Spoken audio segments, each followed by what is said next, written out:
The Undercountry Music News is an excerpt of the weekly internet broadcast Undercountry Music, which features music from great country artists you won't hear on mainstream radio, as well as a roundup of the most interesting country music news of the week without all the fluff. To listen and subscribe to the full weekly episode, please visit undercountrymusic.com or simply subscribe to the Undercountry Music Podcast on iTunes.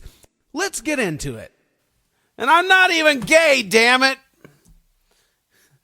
But that doesn't stop it from being time for the Undercountry Music News. The Undercountry Music News is the portion of the show where I go on to Google and I find the search term Country Music News. Is this thing on? I think it is. Good, because I go on and I search for the term Country Music News, and I go on to all the websites that come up on the first page of Google, and I look on this one and that one, and I say, does this one have any country music news? Any real country music news? Does that one have any country music news? Any real country music news?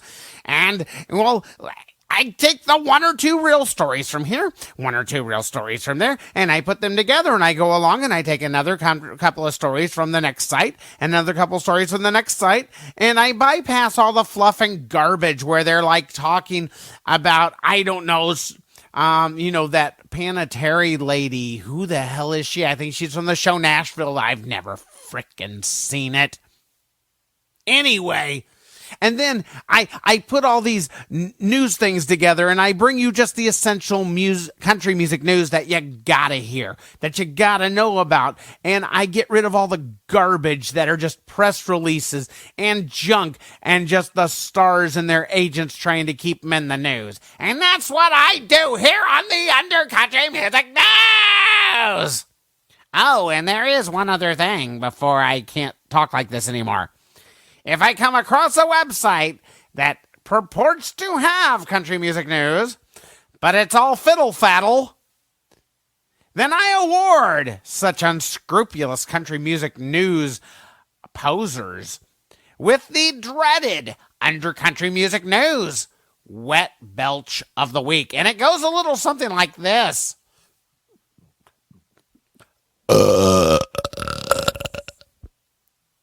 You know, belchers are like snowflakes. Two are never exactly alike. Oh my God, now I'm talking like Paul Lynde from the Hollywood Squares. Okay, I gotta stop that, seriously. All right, let's get into it here. Over at CMT, pictures have been surfacing of Luke Bryan with his arm in a sling, which has caused enough of a stir to where Luke has issued a statement that he just went to have a bit of surgery done, scheduled surgery to have something corrected that's been needing attention for some time. And he didn't go into any further detail about what that something was. Now, the writer at CMT suggested it may have been a repetitive stress injury from playing guitar too much. To which I did reply in the comments that guitar jewelry models don't suffer repetitive stress injuries unless it's from repeating bad cliches from hack music road staff songwriters. Lady, Luke Bryan's mainly a singer. He doesn't play enough guitar to get carpal tunnel, okay? You know, and if he did get a repetitive stress injury like that, it would be in his forearms and wrist, and his arm wouldn't be in a sling. He'd have a brace on his forearm holding his wrist still, and he'd be eating a lot of fish.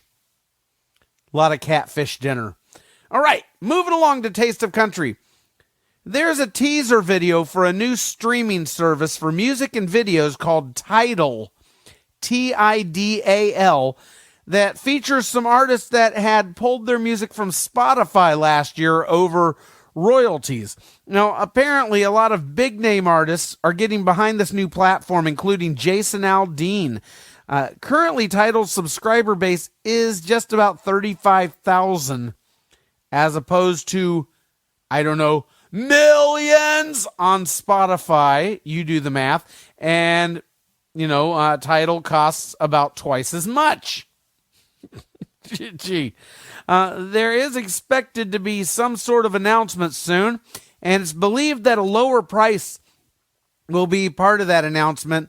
And I think it goes without saying that these artists pictured in the video were like Madonna, Rihanna, Daft Punk, Jason Aldean, and, actually a bunch more as well. Taylor Swift was not in it, and she was like the person who kind of started the whole Spotify's bad thing. But anyway, it's widely believed that they are being promised a much better cut. It'll be interesting to see how all this pans out. Over at Country Weekly, there is a teaser trailer for an upcoming 12-minute video and song from Colt Ford. I know, it's scary to think about, but this is actually cool. It's called WORKIN ON, which addresses the subject of post-traumatic stress disorder amongst military veterans. Now, the parts of the song I was able to hear, because, it was just a teaser. I didn't play the whole thing.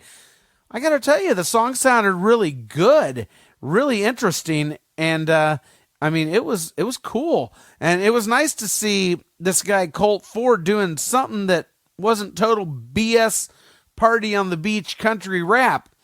Now, this song has a really good original sound and feel, and, I actually look forward to hearing this thing, the whole thing, And by the way, proceeds from the song will go to support the Lone Survivor Foundation, and that's also really awesome. So today I'm tipping my hat to Mr. Colt Ford. Good work, sir.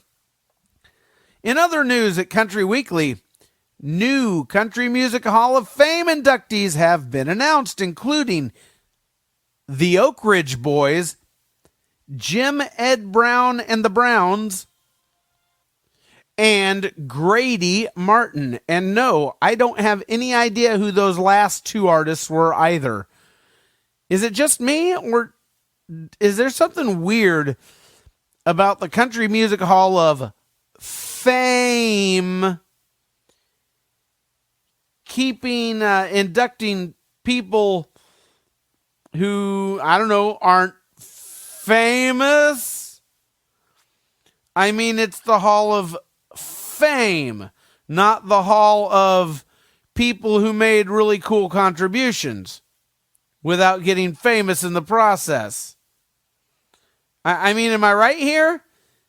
Email your opinion to me at undercountry@neil-smith.com. That's undercountry@neil, Neil-smith.com. And maybe I'll discuss it on the mail portion of the show. Anyway, GAC, Great American Country. I simply cannot belch for these guys every single week. They almost always have nothing but junk. This week's no exception. But I just cannot give GAC the frickin' belch every week. The fruit is just hanging too low. Whoa. All right, over at the 615, which is a subsection of Billboard.com dedicated to the music happenings of the Nashville area. 615 is the Nashville area code. They have our bong hit of the week.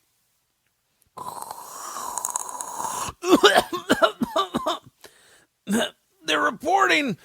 Oh, take it to the head. Take it to the. Yeah, there we go. They're reporting that Willie Nelson is launching his own brand of marijuana called Willie'S Reserve, as well as a string of marijuana shops under the same name, obviously in places where it's legal.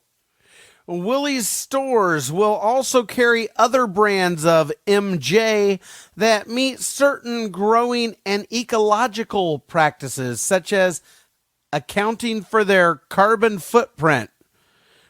Well, much the way Whole Foods only carries brands that adhere to certain practices that align with their core beliefs. So, look for these stores potentially opening in Washington, Colorado, and Alaska in 2016. Now, they also have the video for Ray Stevens' new song, Taylor Swift is Watching Me. It's corny. It's bad. The lip syncing is way off. But, that's what Ray Stevens does these days. Personally, I'm just glad to see him still doing anything at all. It's worth watching once. But, I wouldn't watch it again. Now, the 615 also has a stream of the new Christian Bush song, Light Me Up. It's terrible. The same old banal radio crap. It says nothing. It is nothing. Don't waste your time. Don't waste your dime. Rolling Stone Country. They have a stream of Billy Ray Cyrus and Shooter Jennings' new duet, Killing the Blues. Yeah, it had a cool vibe to it, I guess, but it had a really typical repetitive progression. And the song was really slow and lethargic and made me want to wrap my head in a smelly wet towel and do heroin. I will say, it did not sound like the junk on the radio, and, well, that's at least something positive I can put forth about it. So, there you go. Anyway, they also have an unreleased song over there at Rolling Stone Country called Call It Quits. And it was recorded 40 years ago.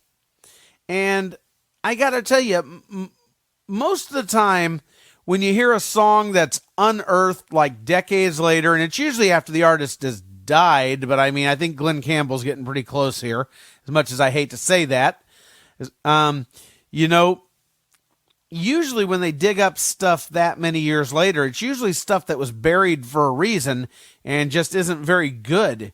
But I got to tell you, I listened to the whole thing, and I can't for the life of me understand why this song was never released. It's amazing. My jaw just dropped to the floor at the artistry on this tune. But you know what? That's usually what happens when I listen to Glenn Campbell. I mind blown, You are hereby ordered to go to Rolling Stone Country and listen to this song. And I mean now. Damn it. All right, over at theboot.com, they have something very interesting. And that would be the Undercountry Music News Wet Belch of the Week, because what they have interesting is absolutely nothing. Bipkus, bupkus, burpkus on you. Do your damn job, Boot. There's news out there. Kick your ass. Well, that's all I got. This has been your Undercountry Music News. Thank you for listening to the Undercountry Music News. The Undercountry Music News is just a small excerpt of the weekly internet broadcast Undercountry Music, where I play music and have great interviews by lesser-known original country acts. Get on over to undercountrymusic.com where you can listen and subscribe. Stay under, stay country.